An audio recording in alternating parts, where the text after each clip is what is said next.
And we're live. Yoo-hoo-hoo. Yay, yay, yay. Let's see.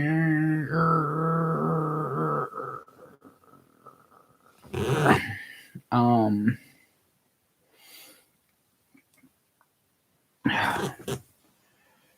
let's see. Good news. I think I should start with the good news. Let's start with some good news. I that I'm going to be writing lyrics for, and it was a little.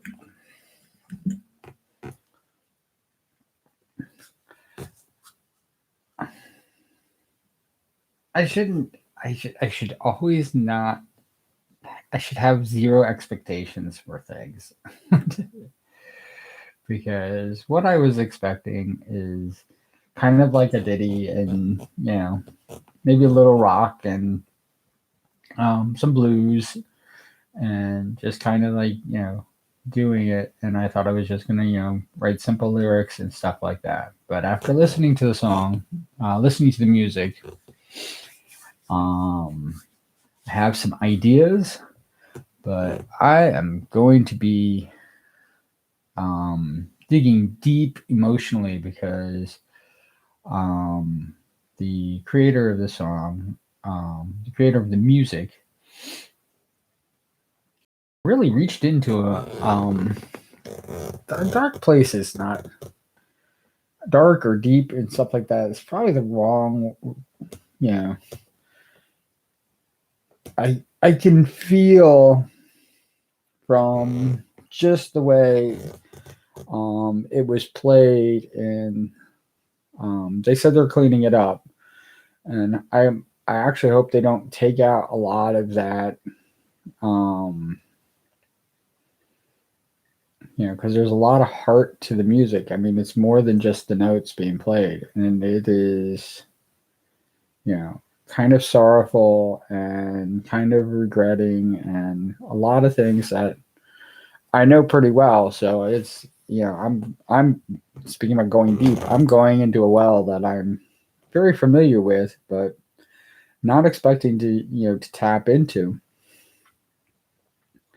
to write this song. So it's not going to be a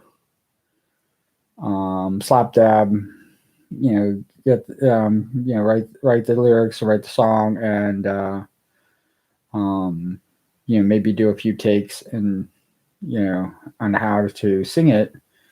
It is there might even be a few tears. So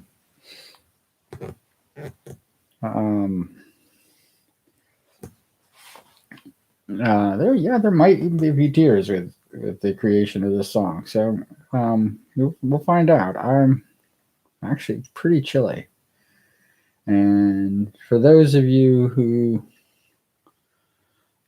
saw my kitty in my lap picture that I posted on somebody's Discord channel, just so you know, still wearing the Superman. I'm actually chilly. 1 second. We gotta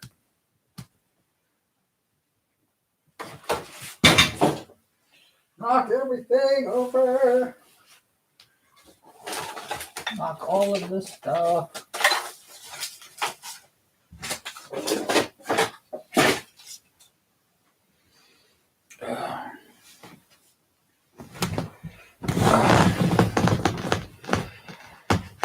Oh, I don't know why I'm so chilly. I am.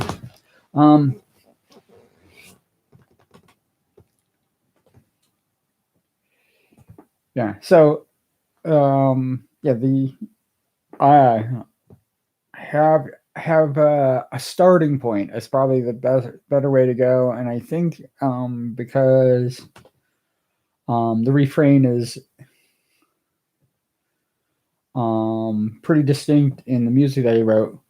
I have a couple of. I think I have the last half of the refrain, so I'll put it together once I really get my hands on it and I can break it apart.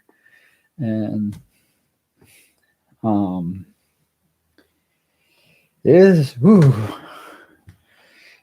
Yeah, it's awesome. I'm very honored to be tasked with writing the lyrics for that. Um, Now I actually did pen. Like, most people don't know this about me, which is I'm kind of a wackadoo. Um, when I doodle, I just grab whatever um, is available to me, and I just start doodling. And I usually just doodle on scraps of paper. I think I doodled a bunch of stuff on a contract that I was supposed to sign. Um, those two things were there, and I was doing this. But I've actually been doodling lately, and um,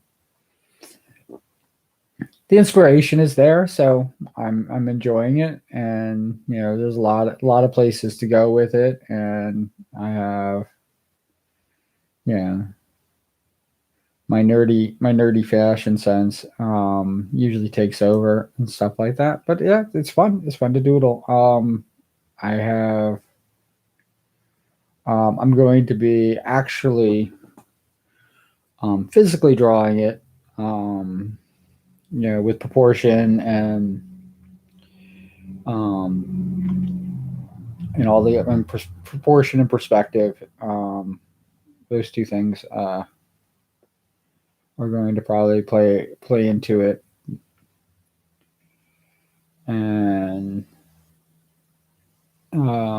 yeah. So that's something I actually look forward to.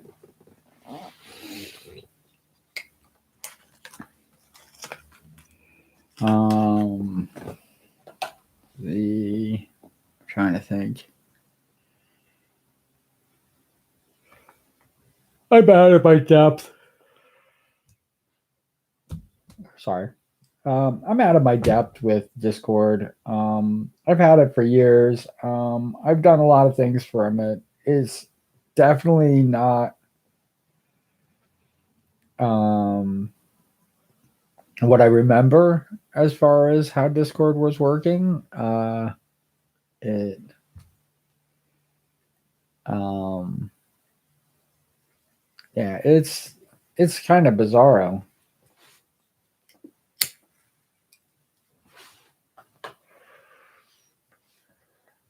Steam Steam also completely different than what I remember, 8 years ago. And I'm just kind of like, did I just forget it, or has this really changed this much that it's like literally having to learn a new platform?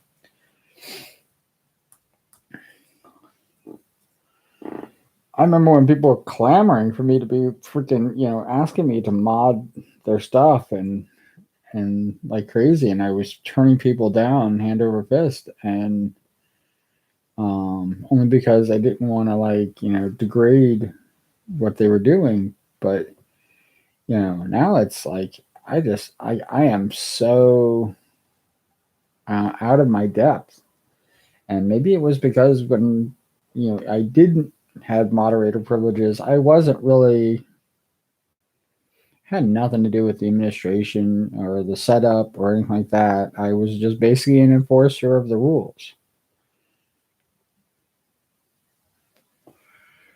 I am like I am seriously out of my depth with all of it. Um, Computer art is absolutely fascinating me. Um, this is long, far removed from um, the Adobe Photoshop and specular 3D and stuff like that I used to do. That I thought was I when I did those things, it was the cutting edge technology. Um, and doing computer graphics then, you know, But now it's um they have full on rigging. Um not even just it's not even it's like beyond mocap and stuff like that. It's absolutely a tremendous amount of effort, talent goes into that as well. My learning curve is if it was a bell curve on how to succeed, I would still be failing it. I would be literally at the bottom line, wondering why is everybody doing all this. I like the more stuff happens, the more I'm just like kind of like it's magic to me.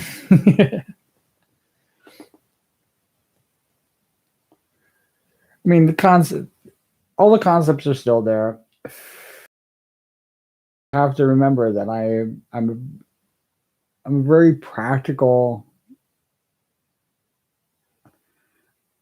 and I hate to even admit it. I'm a practical thinker in how things work. Is that you know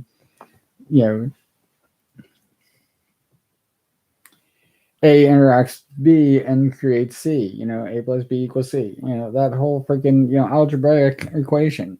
That's how I think. Um, and it is. I think why it's so fascinating to me is because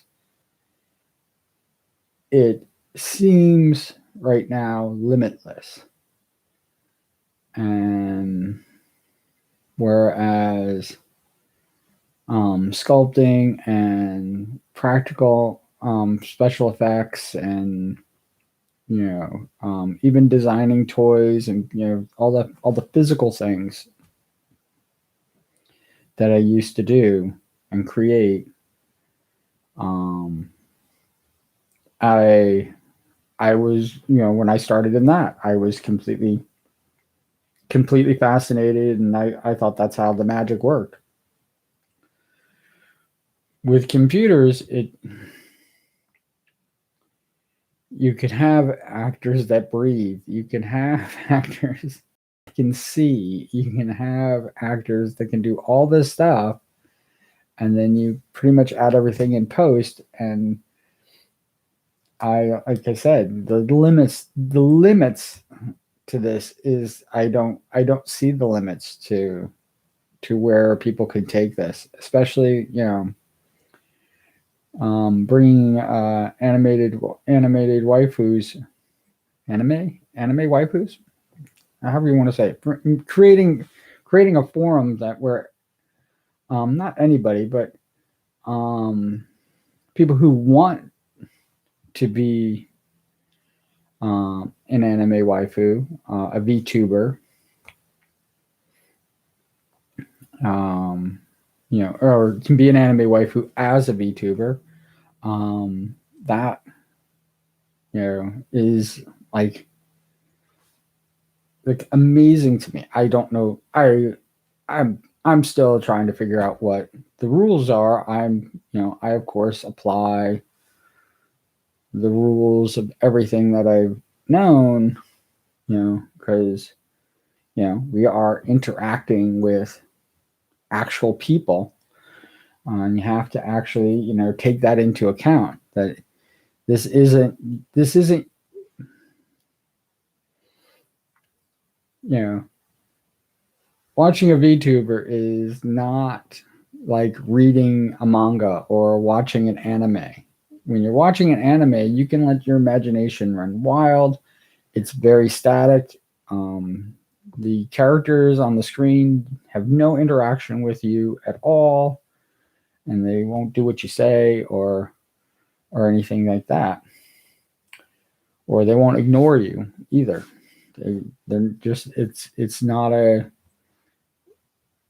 there's not that personal one-on-one connection. So, or one on chats connection, chats. Um, there's not that going on.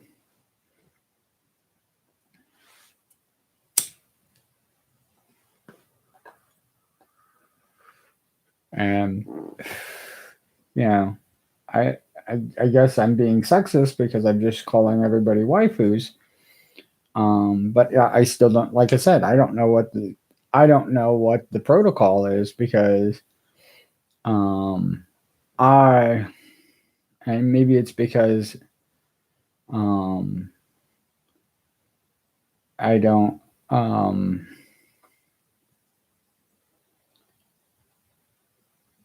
not I don't really read or watch a lot of anime that deals with um, um, the male, best boy or whatever you want to call it. And usually, I deal with shows that have best girl in it, and um, partly because that is the main that's the main consumption of anime, and it's more of a niche where when dealing with men. So it's I don't mean to be sexist. I definitely do not like the term husbando. Husbando is it's kind of or maybe it could be husband foo. I don't know. Like it just like it never. I mean, husboo, I can definitely um, stand behind.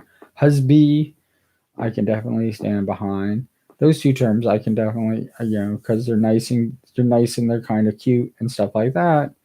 And they would, in my mind, this is just me. I think I'm alone in this thinking, but in my mind, it would, you know, it's kind of like that cute interaction. Now, because that's not very prevalent in the anime world, carrying that over into VTubing, I don't know. Would people who identify themselves as male, um, would they be a waifu? Would everybody be in this one lump term of waifu? Or would they be a husbee or or would they be a husboo? I'm going to stick with one. I'm going to pick one. Let's pick husboo. So husboo, like waifu, husboo, the waifu and the husboos. Um, the would they be equal? Would it be equal? And would I refer to people as my husband? I think that's good. Would I be a husband? Um, I would have no problem with somebody saying I'm their waifu. I think it would be kind of cute, but I could be husband. I don't want to be a husbando. Husbando.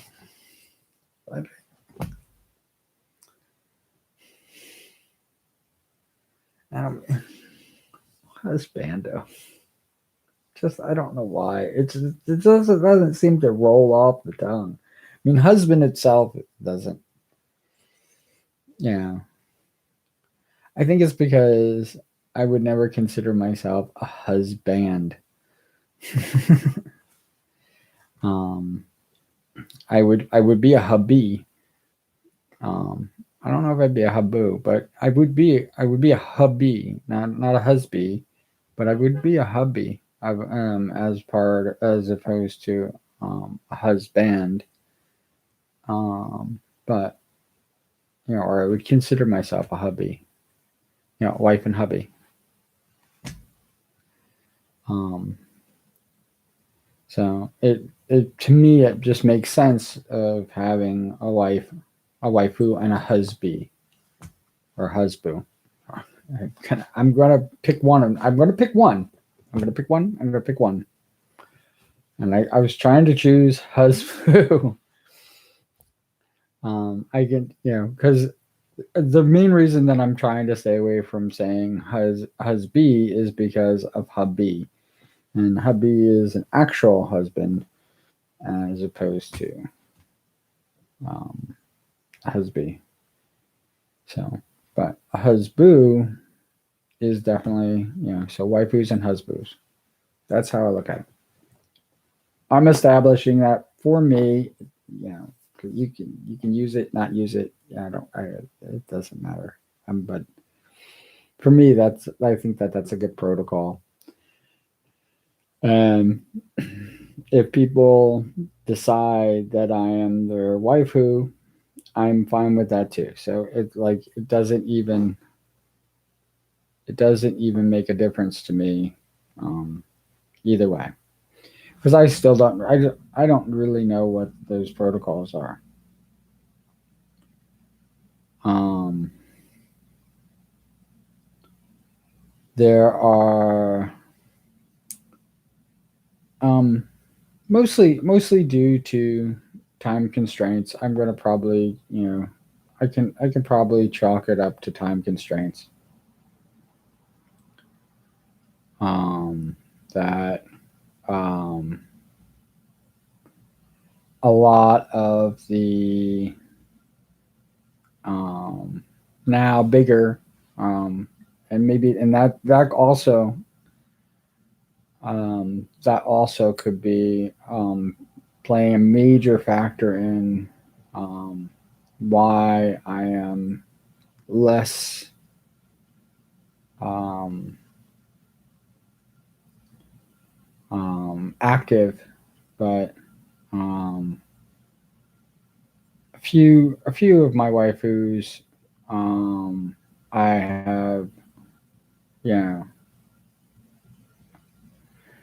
I still, like I said, I still watch, pretty much all of them still, when I have the chance, and the ones who have become really big names, are active all the time. So there's always something seemingly going on, and I catch them, as much as I can. But um, there are a few that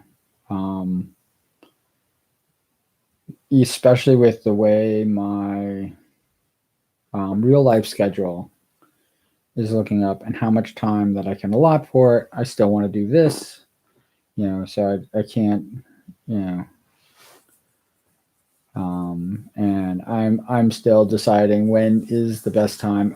Today, Sundays, since I'm sick from work. Um, Today made it really easy for me to stream today, and Sunday will be from now on. This would have been my last Sunday if I went into work, and decided, like, let's just start. Um, let's let's just start what I'm going to probably end up doing a lot of, which is long streams on Sunday and probably short streams, or um, maybe and some doses and some other things during the week. But today I'm gonna, I think because Sundays seem to be that they're going to be the um, to stream. I think this is going to be like the best day for me to actually do a lot of streaming, which is actually really good because the way a lot of schedules, um, the way a lot of my waifus schedules, they're all my waifus, and and husbands. My waifus and husbands schedules look right now is it seems like they're mostly streaming during the week. Some do stream on Saturday, but Sunday seems to be their rest day. So instead of being a rest day for me, I'm going to make it basically my big stream day. It will probably be a big live stream like this and unscripted.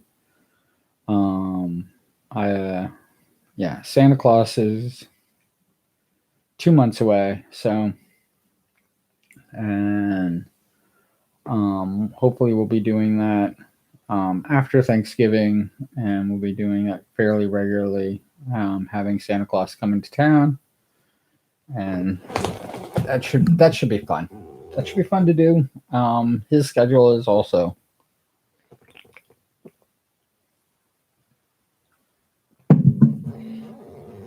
um, his schedule.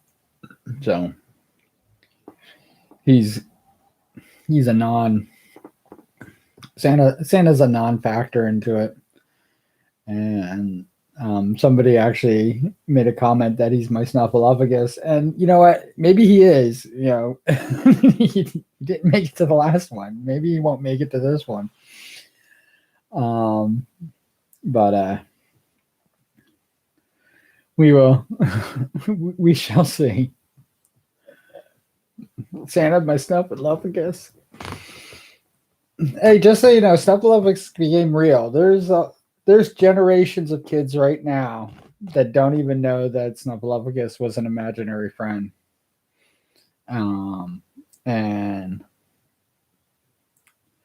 snuffleupagus, changing gears completely. Let's just go into snuffleupagus. Let's talk snuffleupagus. Let's talk snuffleupagus psychology, I guess. When I was a kid, I did not have an imaginary friend. And I saw snuffleupagus as an imaginary friend, and I wanted one so badly. I actually knew there were kids in, kindergarten and first grade and stuff like that had imaginary friends, and I was absolutely fascinated by having people with imaginary friends. And maybe this is where my storytelling started, because I actually made up imaginary. I had a fake imaginary friend so I could fit in with all the other imaginary friend kids. And and the problem with my imaginary friend is that he only existed in school. He only existed when they were around. He did not. I had no use for him when they weren't around. But I so desperately, I wanted an imaginary friend so badly, and I was very jealous of kids with them.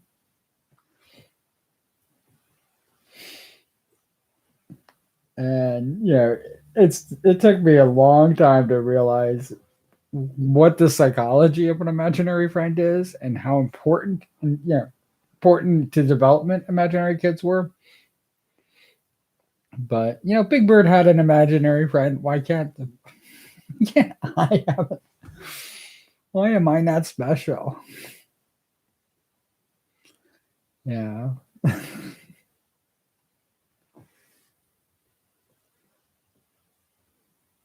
It's like speaking about dark conversations. Here's talk about weird segues. The Roman Catholic Church molesting kids. I was never molested. What was wrong with me? Why didn't they love me?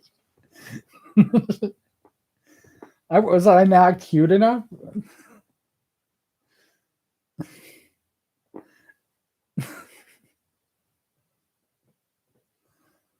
To be psychologically damaged.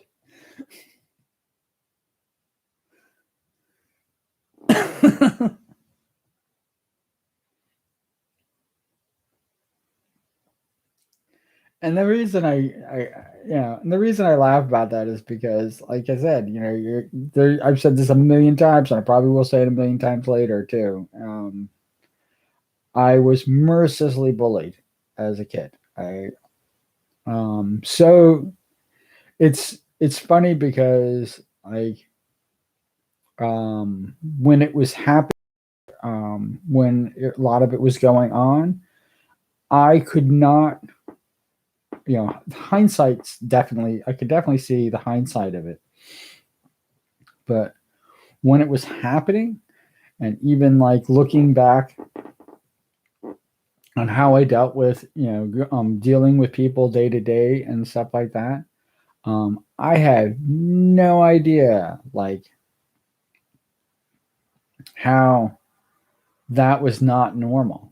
I thought that that was normal. I thought that kids do pick on other kids, and it is survival of the fittest. And I don't have to be big. I don't have to be fast. I don't even have to be smart. I just have to be fit to survive. And that I have to tell you, like, speaking about Darwinism, I I really took that to heart into thinking that, the situation I was in was normal. Now, there's been a lot of arguments about, creating soft kids and stuff like that, and, how soft people are. And it's not, I don't think that the absence of bullies is what creates soft kids in um, the future. I think that unchallenged bullies is what creates soft kids in the future. I think that when the entitlement, um, when you are considered the weak, when you are considered the unfit,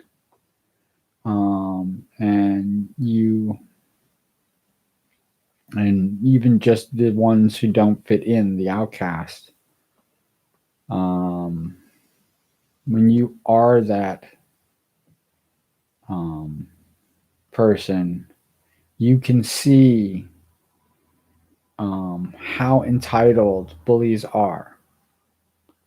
And you can watch as either have been bullied themselves and they think that this is the only way to establish themselves, or they have established themselves and they finally come to terms with nobody wants them around. And every bully that I've ever known has had to deal with that, and some deal with it really well, and some deal with it awfully.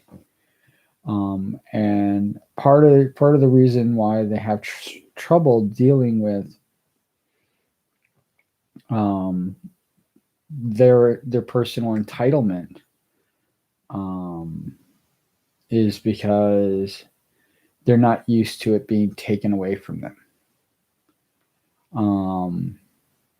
When I still don't think that, I do not for one second believe that the school systems have solved the bullying problem and have figured out a way for kids to not torment and torture other kids. I don't think that that is I don't think that that is something that the school system even addresses. Even in today's, new age, no bullying, bull crap, bullshit acceptance thing that they have. I don't, I think that if they say that there's no bullying in their school, it's basically because they're turning a blind eye to it. So when people say that, oh yeah, I grew up and this is what happens when kids aren't spanked, and this is what happens when you take bullies away. They spoil the child and stuff like that. I think it literally just boils down to that. Certain kids grow up thinking that they're entitled, thinking that they're deserving of things that they've never earned. And it is for me, and it was one of the things that I had a heart. I really, I mean, this is where like um, the concept of white privilege and um, that when people looked at me and said, "Oh, you have what you have because you were privileged into getting it," and I I have to admit, I've always taken offense to that because I've never thought of my skin color as playing a role in my skin color. I don't think that my skin color has ever helped or harmed me in my development. Um, Now, that's not you know, people like go like, "Oh, what are you doing?" And like I said, come to terms with the fact that I have white privilege because um, everything that I've had in my life, I've had to fight for. Everything. Um, nothing, not a single thing. Not a single thing was, I grew up privileged. I grew up um, very well to do and, not really knowing wants, even though I wanted, but not having to worry if my needs weren't met. And that, if that is my privilege, then that I was, you know, thanks to the decisions my mother made. I was in that type of situation, and I don't think everybody has that opportunity to have that have that to live that life, to have that childhood. And I I actually kind of wish everybody did because that's the perspective that I have of childhood. Of not I did not have like like I said, I was a freaking spoiled kid. So obviously there was things that I wanted that I didn't get. And I sometimes think about the things that I wanted that I didn't get. But any of my needs, um, my all my needs were always met. Um, and that to me is when I think back on it, like I said, at the time I was a spoiled kid. So, that was this. But because of the bullying that I had, because I was smaller, um, because I sometimes didn't talk like the people, um, and in some cases didn't even know the language of the people that I was interacting with. And so I was a long time just considered a stupid kid. And I had a lot of anger, and that anger I turned into a lot of energy. And if you want to call me hyperactive because of that, that's why I was like that. But I still not for 1 second will ever believe that they've solved the bullying problem in schools. I think that it is a deep psychological issue. And if kids are still, um, you know, hanging on the comments that people say online and then later committing suicide. Um, your bullying problem is much deeper rooted than you'll ever you've not even scratched the surface on how deep the bullying goes in your school system. And the sad thing about it is, you have to find out year to year. Not even the same kids that are there for 4 years. That dynamic changes year to year. It's not the same, and it doesn't work. And it's one of my big things against the school system, and why it did not work for me. Um, but it definitely opened my eyes, and it definitely gave a name to basically horrible people in this world. And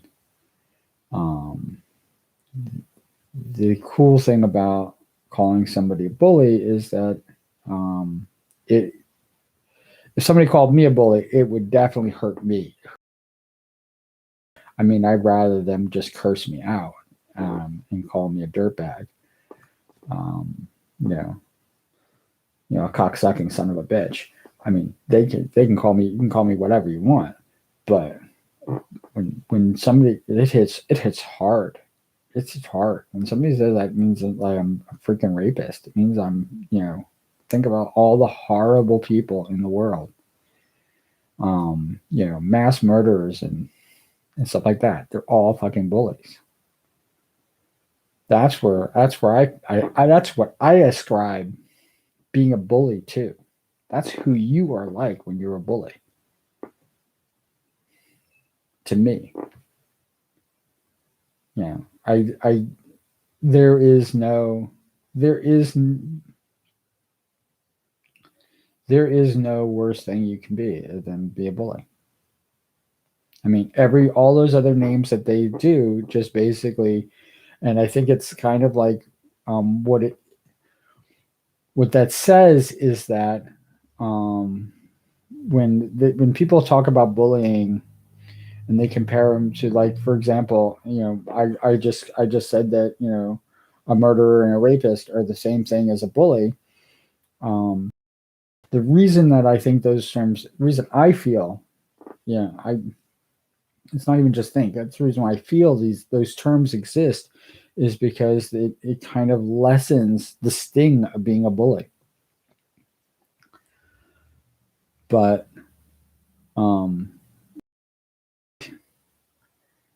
you can't be a racist without being a bully first. You can't. You can't. It's impossible.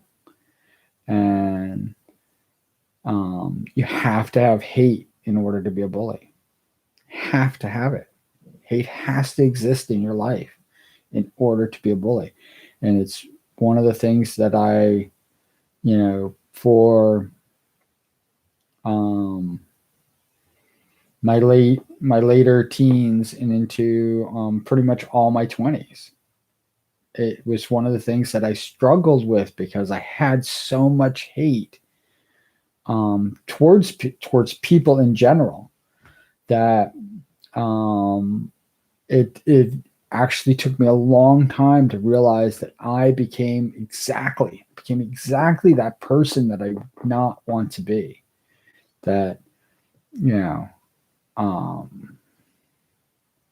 causing harm to people and taking away their ability to choose what's best for them is a bully. Now, there are laws in countries and stuff like that, and we abide by those laws. That is not what being a bully is. Even if we disagree with the laws, we abide by the laws. I mean, people break the laws all the time, but that's beside the point. The reason we abide by the laws to be citizens of a country is because those laws exist. That's not bullying. And somebody made up, somebody or some buddies or an entire body, Congress, made up those laws and they passed them and they said, this is what's best for our citizens. And yeah, we can look at the laws and we can say, I don't think that that's the best thing for our citizens. And, hopefully we can change them.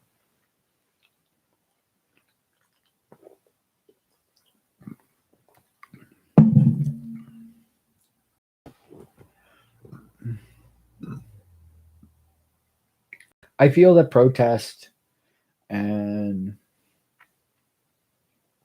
um that even riots and attempts to overthrow the government are, again, they're not the same thing, but I think that what it does, it definitely brings awareness to what's going on. Will protest, I do not believe that a single protest, with the exception of bringing awareness to the issue, but I do not think that a single protest has ever made the changes to the laws that we want to make. Not a single one, not a single strike, not a single this. Like with the exception of, I said, with the exception of bringing awareness so that people can see what's happening, lift the veil, as it were.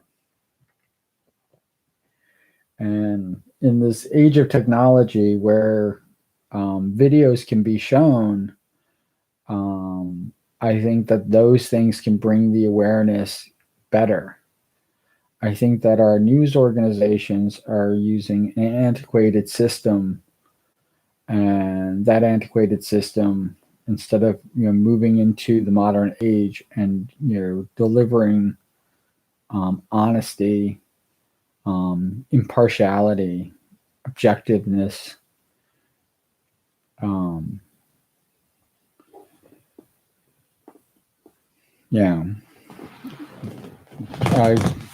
and giving fuel to lies.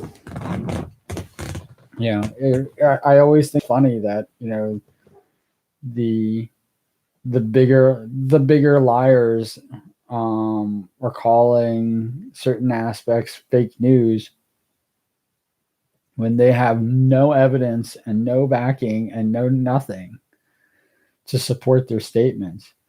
I mean, even Donald Trump himself said that, if I say a lie long enough, eventually, I mean, he was talking about the Democrats, if the Democrats say the lie long enough, eventually it will become true. But you know what? That's his model. That's why he knows that. And he knows that very well. I mean, he literally tells his supporters exactly what he was going to do. And they supported him. They supported every single lie. I am actually really happy that I'm never going to have to see the Trump supporters at the office that I worked in. Because yesterday was my last day there. I'm very happy that I'm never going to have to see them again, because every Saturday they would have their, the vaccinations are fake. They're killing more people than COVID. All the stuff that they were doing, Trump should be reelected. We should recount the election. And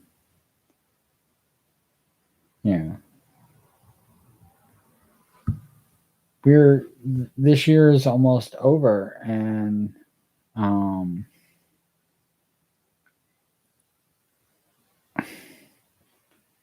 it's going to come, we're going to have a year with people not accepting.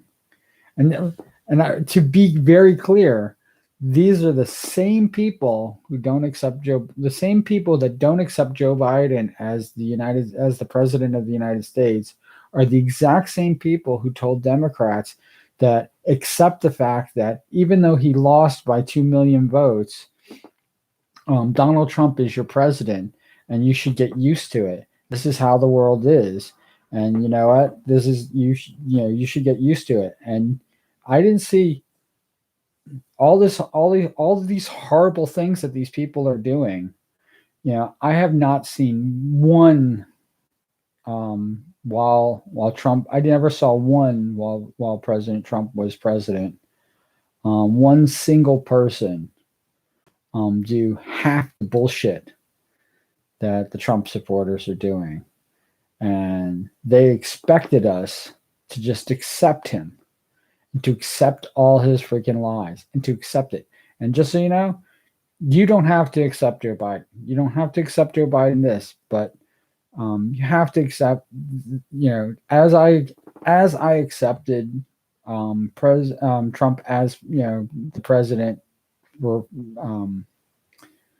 the 45th president of the United States, you have to accept Joe Biden. And if you can't, then I will never accept anything.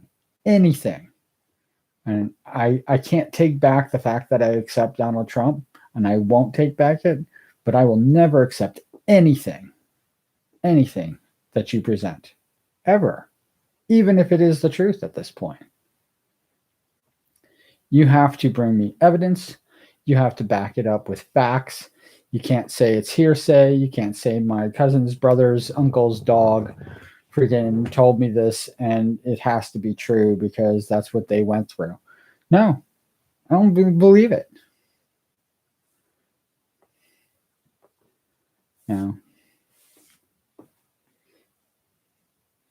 This is a guy from this girl who had this guy then you saw Ferris pass out of 31 flavors last night. Thank you, Simone. No, that is not evidence.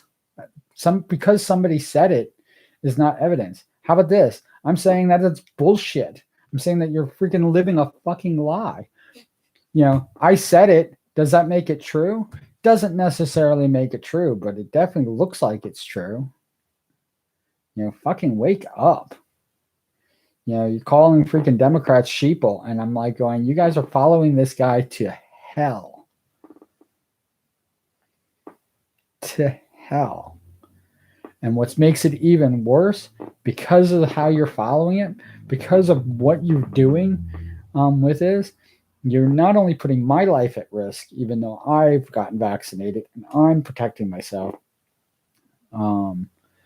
You're basically lowering your standing. You realize that most of the people who are dying of COVID are part of the GOP. It is thinning your ranks.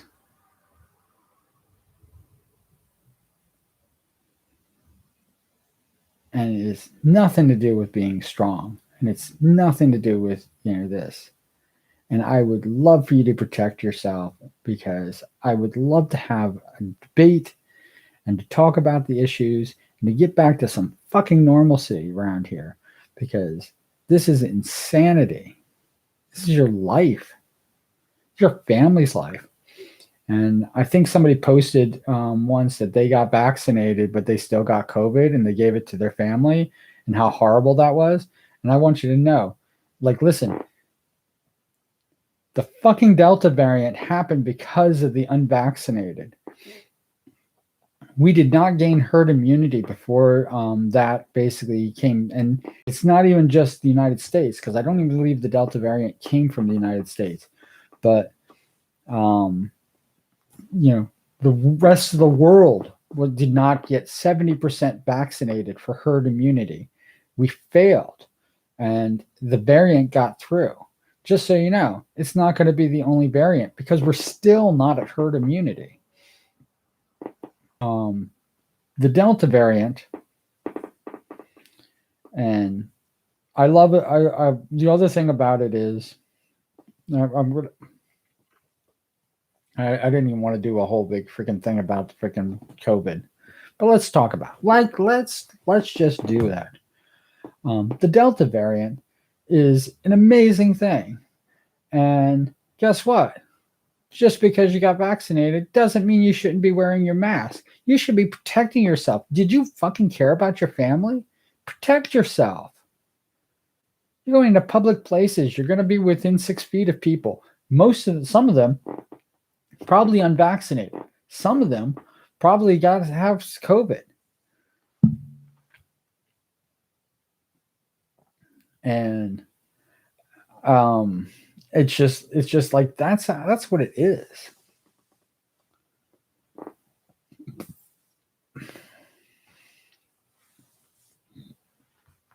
And you're playing with your life.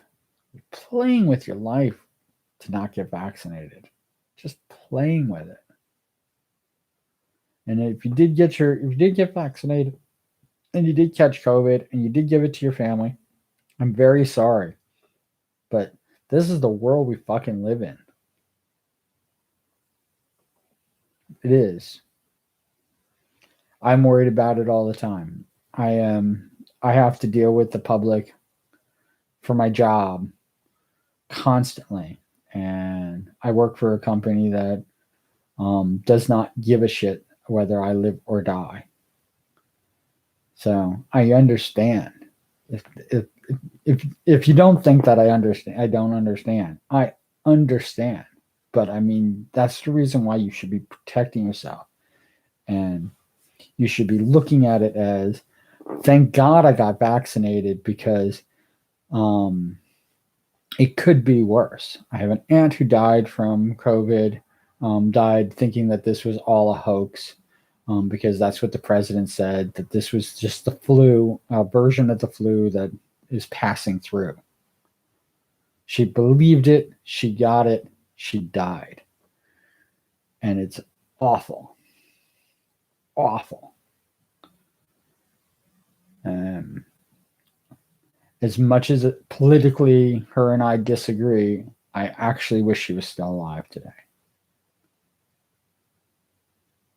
It's not like I stopped loving her because she, her brain could not comprehend that Democrats are not this, set an evil set upon the world, here to destroy this country. The people that were here to destroy this country, you guys are voting for them. It's the freaking GOP. They don't care about their constituents. They only care about big business. They only want to deregulate everything so that big business can basically do whatever they want to do. They only want to feed the rich people's pockets because the rich people feed them money. It is sickening. And if you think that any bonus, any of the crumbs from that table that they're dealing with are worth it, are worth your life, is your life worth that? Worth a crumb from a table? It's a fucking crumb. And we're fighting over that. And that's what kills me the most about how this country runs sometimes. We are fighting over crumbs. Fighting over fucking rubble. People's freaking unused bullshit. They're garbage. Fucking they're shit. Why we want that? Why we want that? They're fucking bullshit. Not worth it. Their crumbs are worth nothing. I almost like cryptocurrency because of that until the fucking rich took over. They control it. They will control that dollar amount till it is worth nothing. And like things like GameStop and stuff like that, which was a great idea until the rich realized they were going to lose their fucking shirts on it.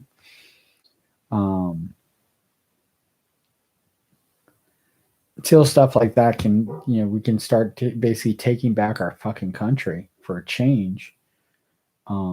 That's what you're fighting over. You're fighting over what they're giving you. And it makes me crazy to think that like these people do not benefit. The ultra rich do not benefit this country in any way, shape, or form. They don't even fucking pay taxes. They're corporations, they're businesses, multi-trillion-dollar businesses. These trillion-dollar businesses do not even pay taxes. In fact, cities and towns that are basically struggling, that have almost nothing, that can't even basically keep their public services open, are giving them tax breaks so that they could come into their towns and destroy them. That's what major corporations are doing. They're not a good thing.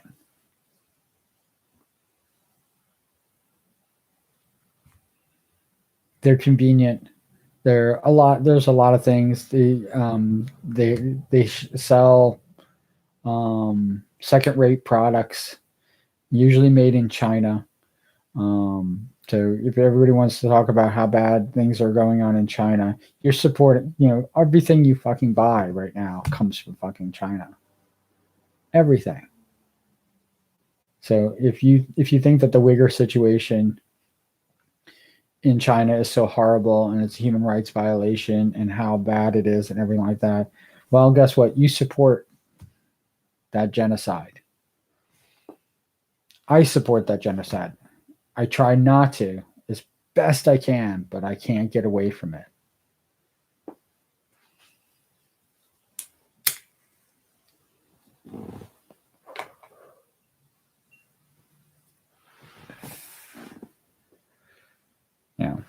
Due to China. Now the Mummy's Monster is actually made in the United States. But my Superman PJs, China. The shirt, American. This, China. My microphone, China.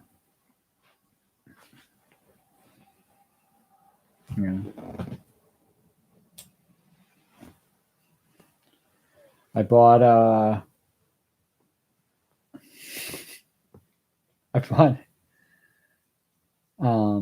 one-piece models for the boats. I bought those models and from Japan, and they were made in China.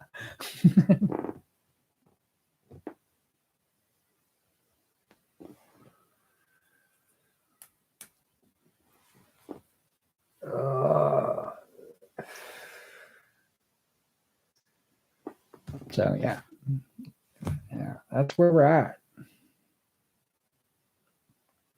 But yeah, so talk about like major corporations and stuff like that. Like I said, I try not to. I don't impose my will upon other people. I don't judge other people for choosing to use Walmart or Amazon. I don't think that my impact, the money that I spend on other things, that maybe I pay a little more as a premium, and and in some cases, I'm pretty savvy and know how to find deals and stuff like that. But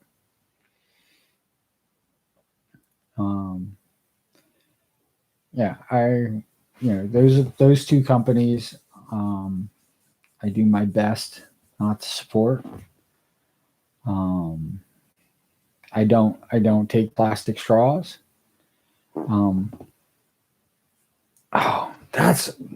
There's something I can talk about. Instead of talking about the evil corporations. The only reason that they're so big is because we give them our money. If we stopped giving them our money, they wouldn't be so big. They would fail. And making movies and television shows and stuff like that, and we're giving them more money.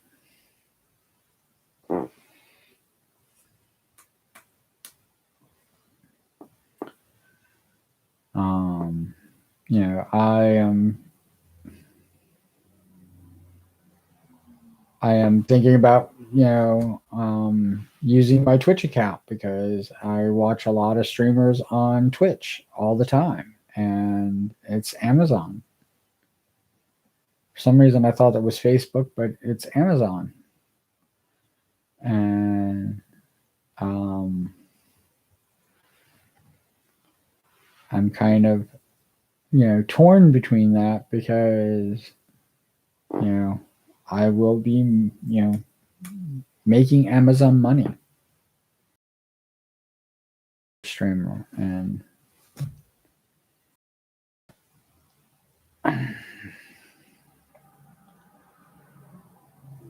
the difficult part about it is what I want to accomplish. What I'm accomplishing here on YouTube and stuff like that, and where I want to grow. I think that I feel that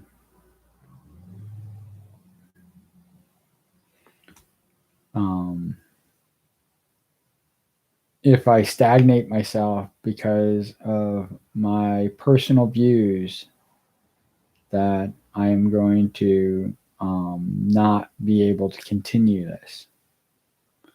Because if I kept my personal, if I didn't,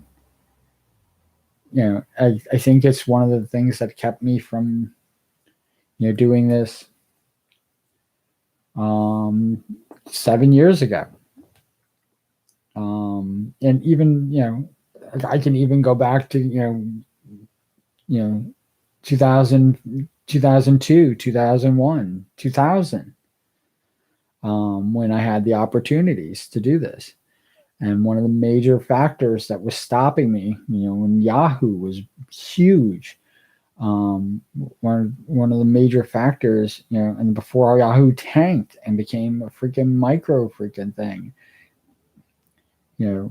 everybody talks about like how great Yahoo is now. You know that if you bought Yahoo when it first came out, you would have paid more than when you would have basically lost your shirt.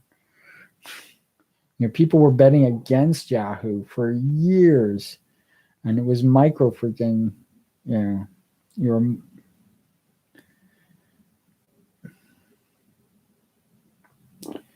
micro stocks and stuff like that. You could have bought, I think it was $2 when it first came out, and there was a time when you could have gotten a share of Yahoo for 15 cents. 15 cents a share. So, and people talk about, I'll go back in time and and I will invest in Yahoo and I'll be a billionaire. And it's like going, no, you have to invest in Yahoo at the right time.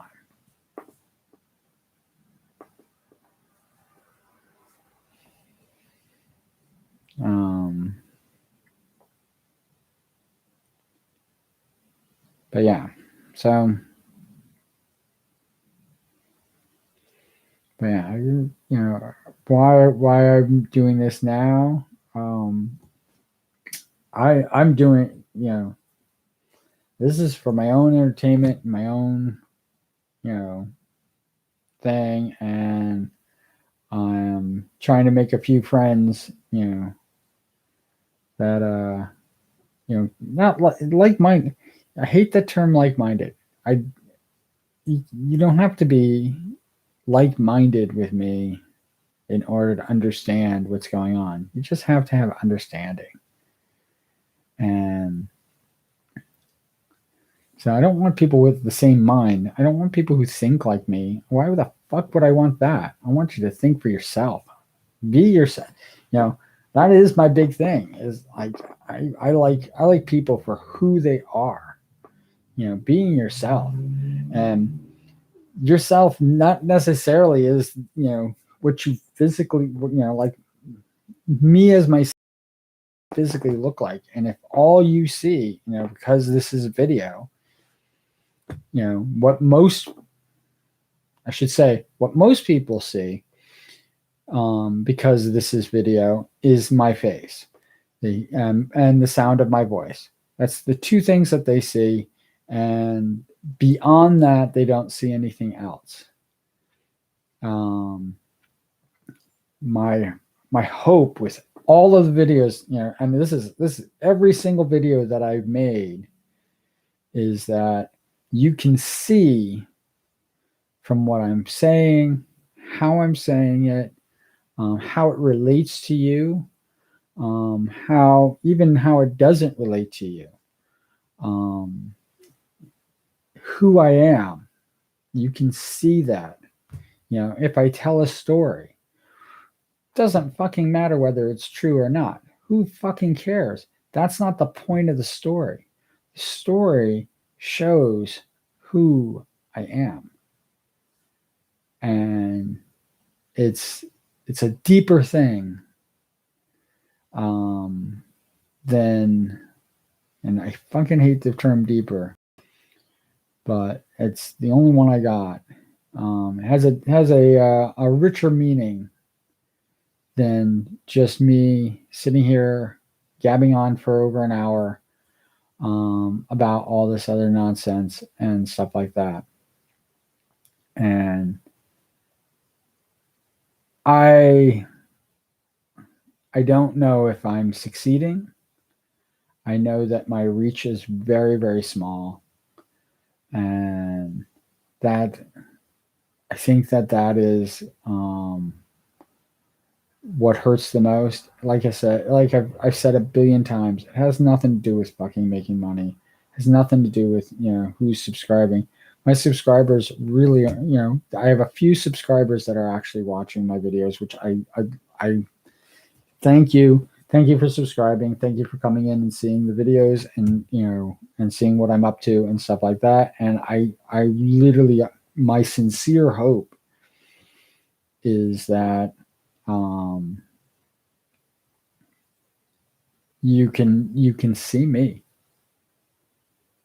um, and, you know, you can see it.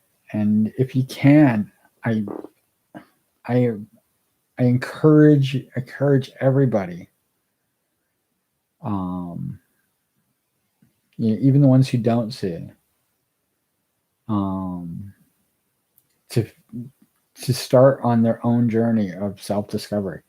And I talk about like being yourself and have like this, and you know what, the truth of the matter is, myself changes. It evolves.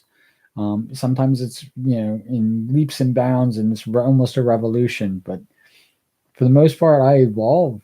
You know, I'm you know, like I said, I understand white. It took me a long time to understand what fucking white privilege is, and that I had it, and that here I am, you know, sitting on white privilege, when here I am going, I struggle every day, and I was doing this stuff.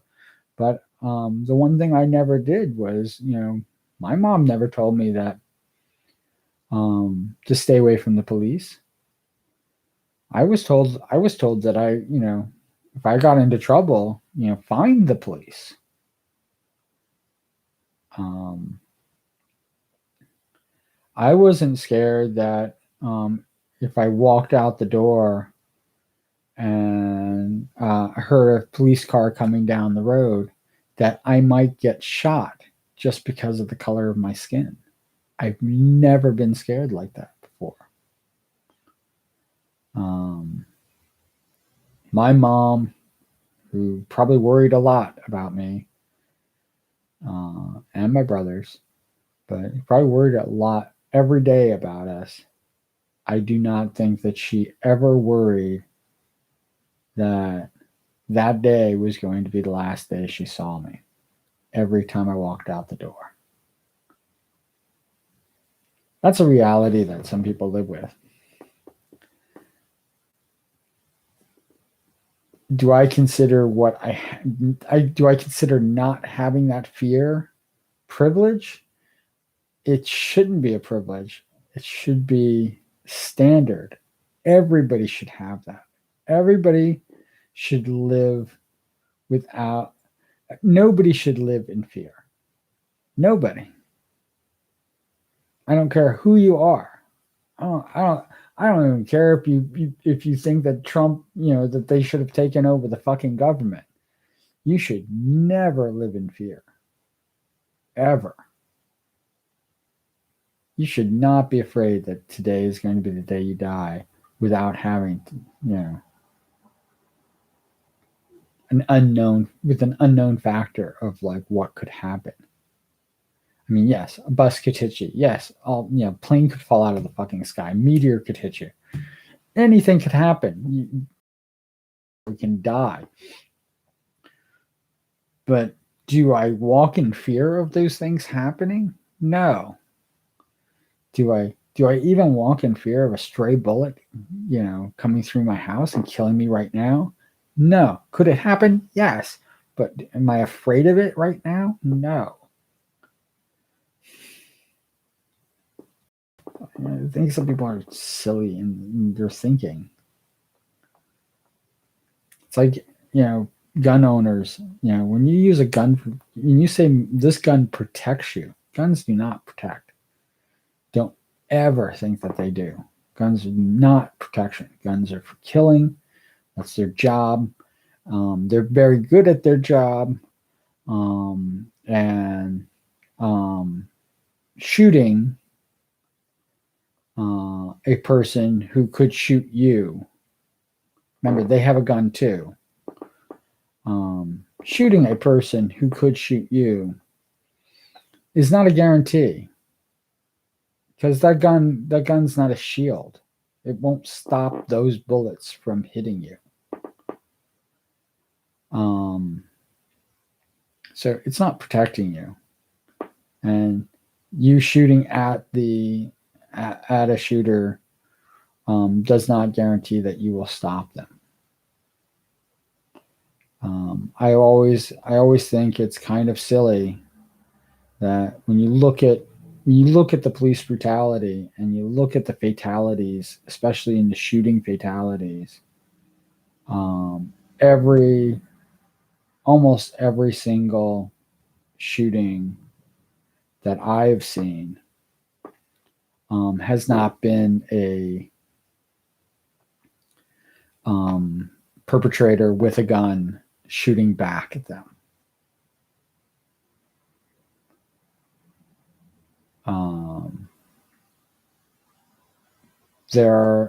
I know that there are times that assailants have had guns, and there have been people with actual physical guns. The movie theater that got shot up. They arrested the person with a gun. Not a confrontation, not a shootout, not a death by cop situation. They arrested him. And when you think about that,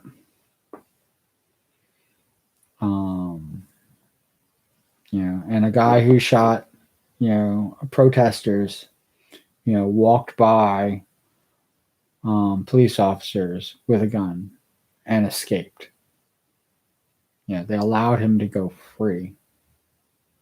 Those things make me wonder. Why aren't they stopping the people with the weapon, especially the ones that are shooting people?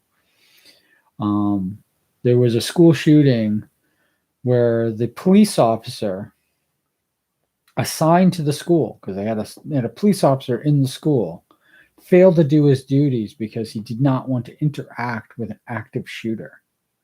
And I totally understand his thinking. I totally understand where, he did not want to put his own life in jeopardy. But that was his job. That was his job.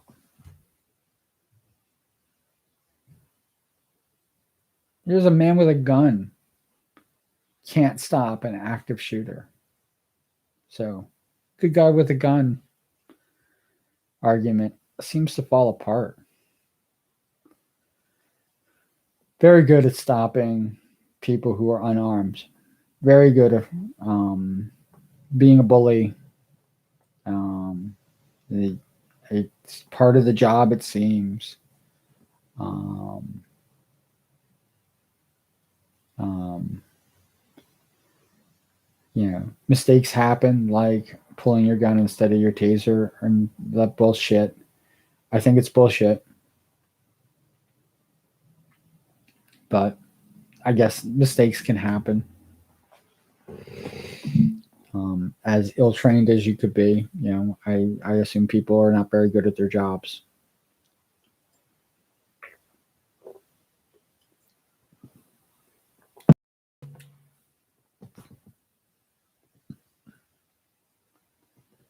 Um,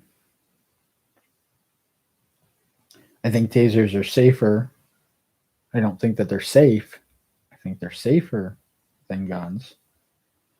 Um, but I definitely also think that there are some people that are unfazed by tasing. And yeah, I'm not one of those people, but I definitely think that there are people that they tase and they're not fazed by it. And I am not a proponent for saying we need to disarm our police officers, but there's something wrong with the system that the people that they serve and protect are the people that they're killing. And I wish I had a fix for that. I wish people would understand what defunding the police actually is about.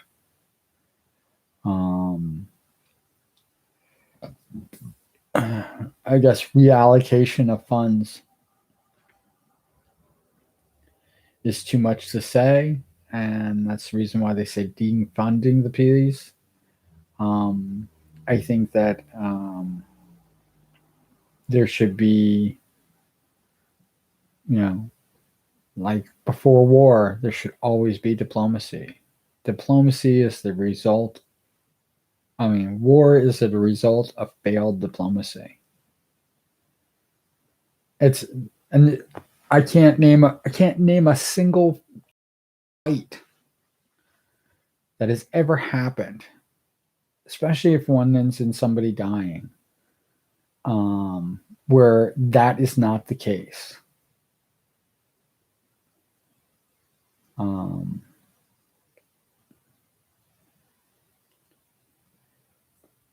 The one thing that I would have given Trump, kudos for was pulling out of Afghanistan, and as poorly as he would have handled it, was handling it, I should say, as poorly as he was handling it.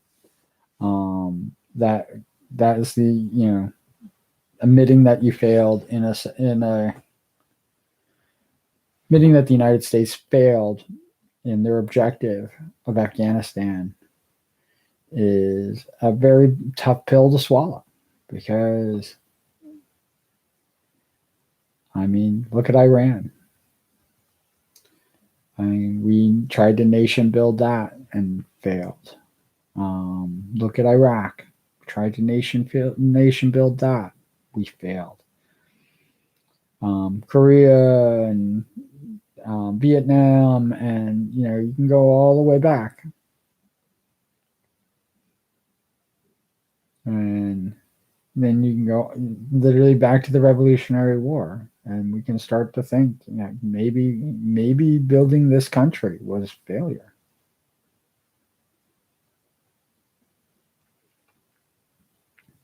We're still in we're not even in our adolescence yet as a nation. We are literally in, early childhood as far as nations go, as far as being around. I mean, the bicentennial happened within my lifetime. 200 years happened in my lifetime, and now we're coming up to 250 years soon.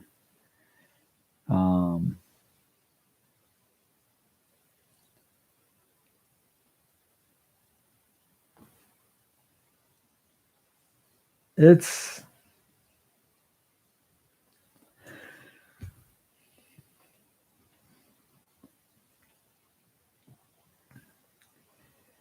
it's an amazing thing that happens. But yeah, January 6th actually showed me, like everybody's like, oh, we came so close, we were so close to watching the freaking demise of our country. We came so close, but democracy held and nations survived. And it's like going, no, we didn't. I don't think we survived it.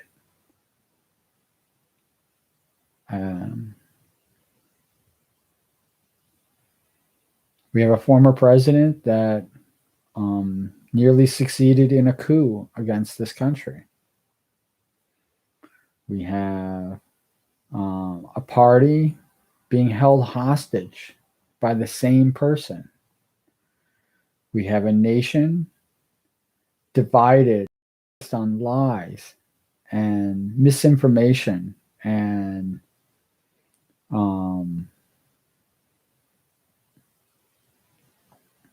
the lack of truth seeking. It's insane.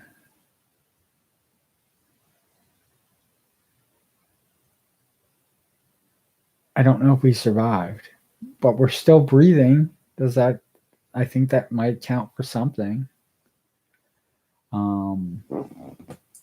We are not rounding up people, and I think I would be one of them.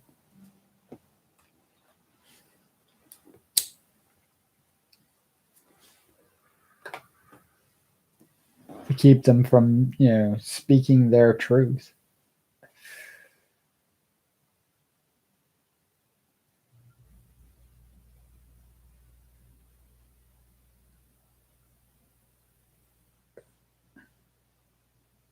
The saddest thing that the Republican Party did was it made me go back on what I said I never wanted to do again when voting. It's the reason why I did not vote for Hillary Clinton. The reason I did not vote for Hillary Clinton because I don't think that she would have been good for this nation. I think that her feelings towards things were very antiquated. I think that she flip-flops a lot. She voted for the Iraqi war.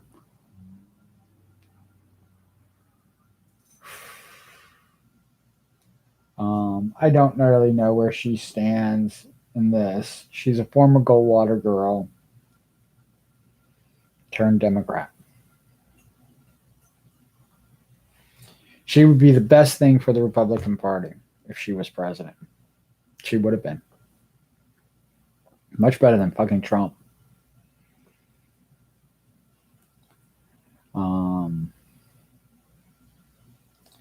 Yeah, so I didn't vote for her. My state voted for her. So that's how much my vote counted. For the presidential election, and I don't give much credence in how much my vote matters in the big elections. I think my local vote is what matters. Those are the people that are directly affect me. Who sits in the White House is plays very little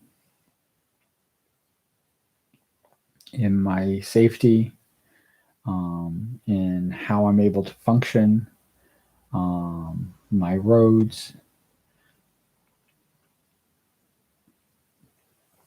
Yeah, the president doesn't mean that. My senators mean a lot to me.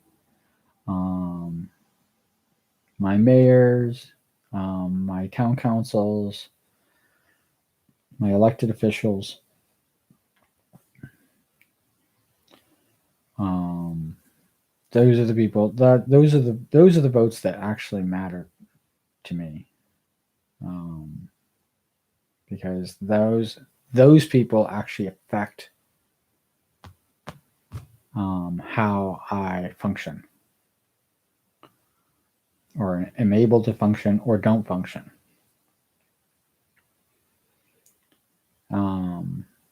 But as far as the general elections go, I did not. I actually voted for Jill Stein, which I didn't care for her, but out of the candidates on the ballot, it's they, I did not want to go back to how I originally voted. My first vote was for Frank Zappa, and that was a write-in. Because I thought Frank Zappa would have been a great president. I still do, and he passed on.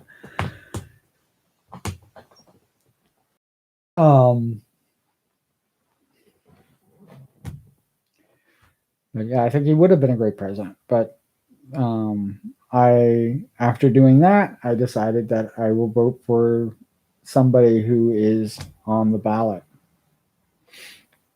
and I would choose who I feel is the best person on the ballot, not the person most electable, not the person this.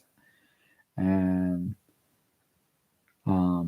for the 45th president,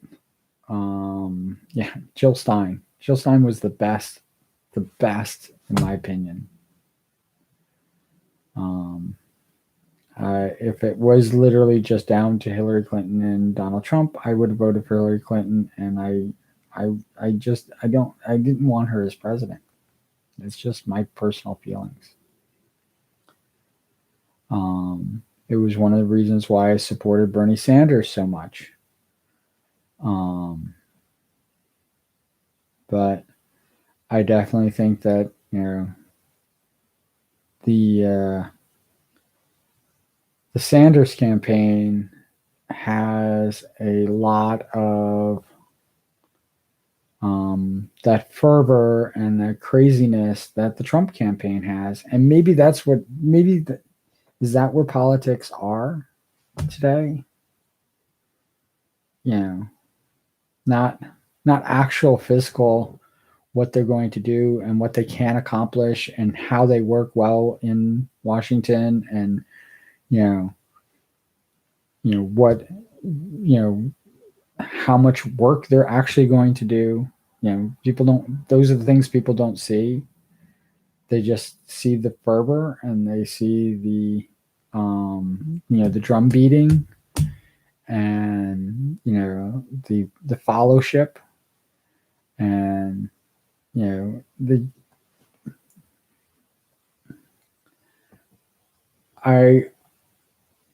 I talk disparagingly to the Bernie Bros, and here I am. When Bernie was against Hillary Clinton, I was all in, but only because I liked Bernie's policies over Hillary Clinton's. It's not because I like Bernie's policies, in general. But to defeat, to not have this insanity continue is the reason why I did vote for Joe Biden for president. I did not vote for him in the primaries, and I did not vote for Bernie Sanders either. I voted for Elizabeth Warren. I took a good hard look at her career, how she worked in Washington, how she functioned, what the fights she was willing to, the fights that she was willing to do, and the fights that she's won, and the fights that she's even the stances she's taken, even under the greater opposition and lost. Those are the stances that I thought were stronger. Much stronger than Bernie Sanders has ever been, and a very good negotiator, and very good at figuring out what everybody needs. I liked a lot of her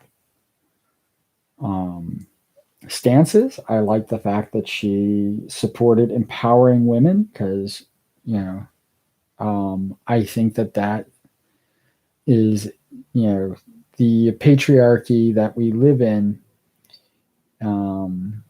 dictates women as being weak, and I think that it's so does women in general, and looking at Hillary Clinton, it did her a disservice too.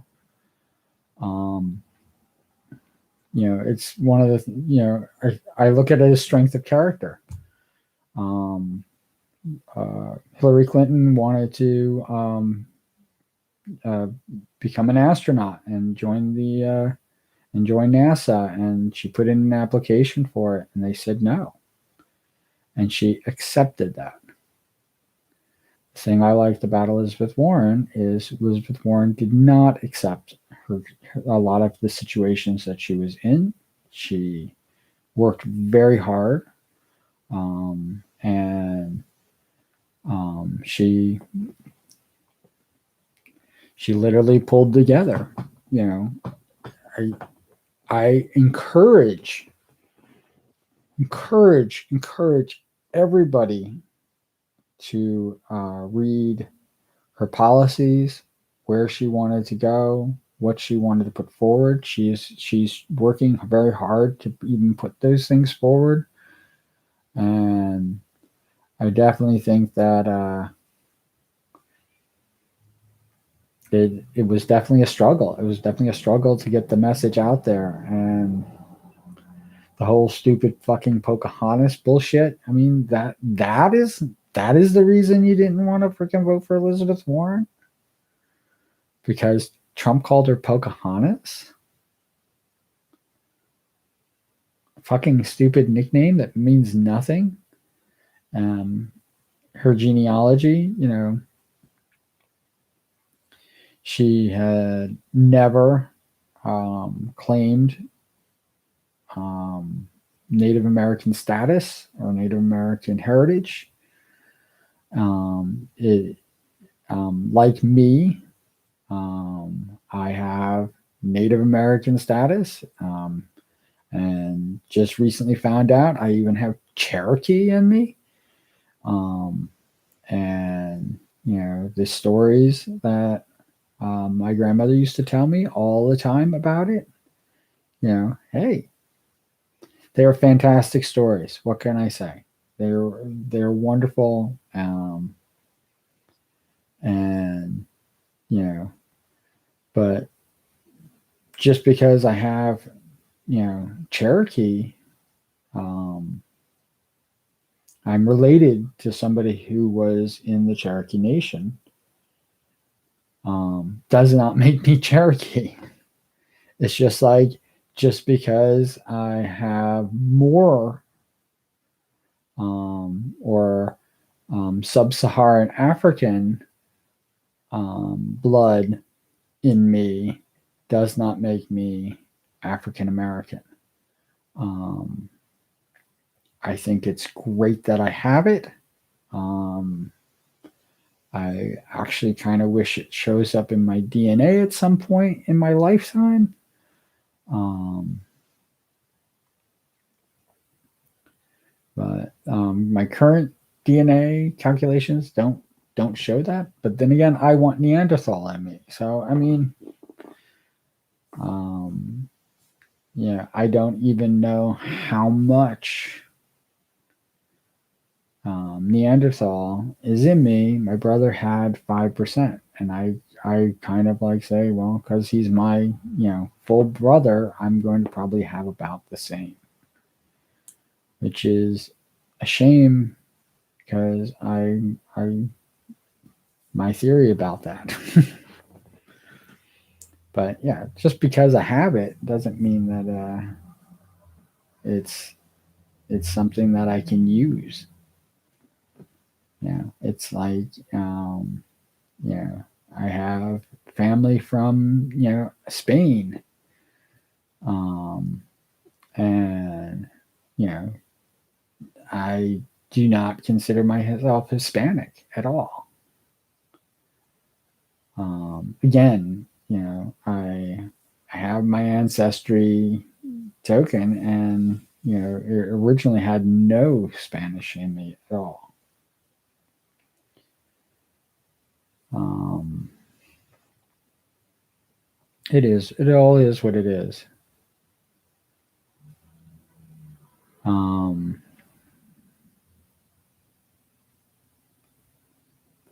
I'm almost at 2 hours, and I think 2 hours is. I think it's the more I'm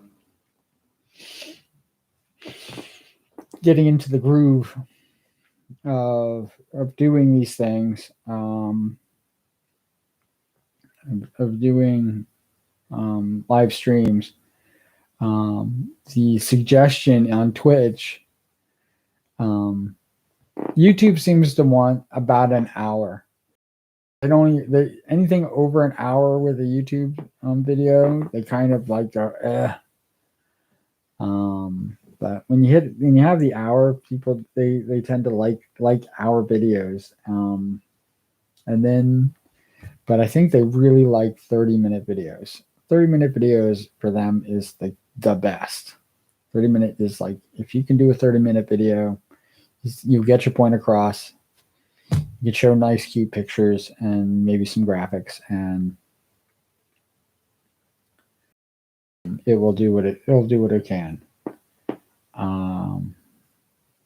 But yeah, so let me. I'm gonna call it. But Twitch. Let me talk about what Twitch's recommend is minimum just basically have 2 hour 2 hour streams, and most people who stream on Twitch definitely stream for more than 2 hours. It is. I know it's a very heavy game centric thing, and I don't know if I fit in because of that. And maybe I should stay here on YouTube and make YouTube videos, because I like to consider myself a gamer. There's definitely video games that I like playing, and maybe I'll do that if I switch to Twitch. But for the most part, I'm just gonna I just want to have cool, comfy chats like this. This is all I really want to do.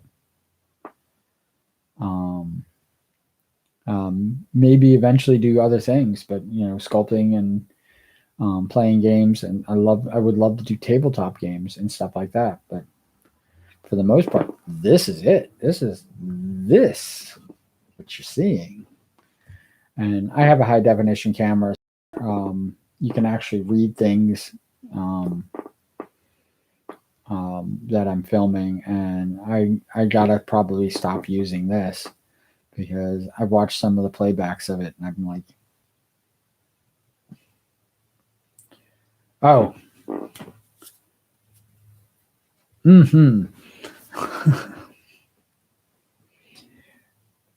it was I thought it was the funniest conversation that I had with Ari. Well, here I am saying it like Ari and I were having a one-on-one. I'm just part of fucking chat. Ari was having with chat that I was part of, but I thought it was the funniest thing in the world. She was thinking about asking what an emote for would look like, and you can't really see my lips, but I said a smirk. I like that.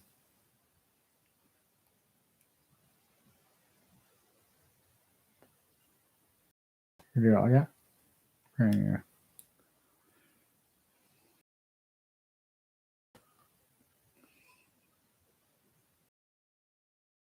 Mm-hmm. Mm-hmm. So, yeah. But one eyebrow raised. Mm-hmm. But yeah. So I might even adopt that. Mm-hmm. Um, she's cute. She's adorable, and she's a great artist. So I definitely think people should check her out. Um,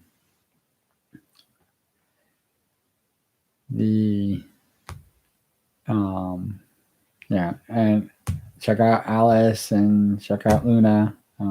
Those are right now like the three that I'm really big in. Mr. Ham's awesome. Um, yeah, I'll give everybody shout outs. Shout outs to everybody. Um, I right now that's all my Twitch stream, and I don't have anybody I'm hosting yet. Um, Probably should do that, but my Twitch stream primarily is what do you call it? Hosting right now. I'm going to do a debut. I don't know if I'm going to go with a VTuber model or not, or if you're going to get just basically just moving this to that. Um, I like to do a VTuber model. I think that would be fun to have. Um, I am thinking about drawing it myself and rigging it myself and doing all that with it. So like when people do art streams and talk about rigging and stuff like that, I'm like literally like, what do you got going on there? Yeah. All right. I'm gonna call this under 2 hours. So Twitch says minimum of 2 hours. I am going under the minimum as far as streams go. But I hope you guys have a wonderful day. I might do Sundays with Sean. I don't know. I don't know what I'm gonna call this. It's gonna be fun. But it would be something like Unscripted, but a little more focused. But I like chill chats and stuff like that, and just chilling and being kind of fun and good. People are more than welcome to come in, chat away. I haven't had anybody even stop in, but that's fine. Just me. I hope you guys enjoy the stream. I hope anybody watching later. And you have like wherever you see this video, I hope that you're having a fantastic day. And as always, cool beans. All right. Take care.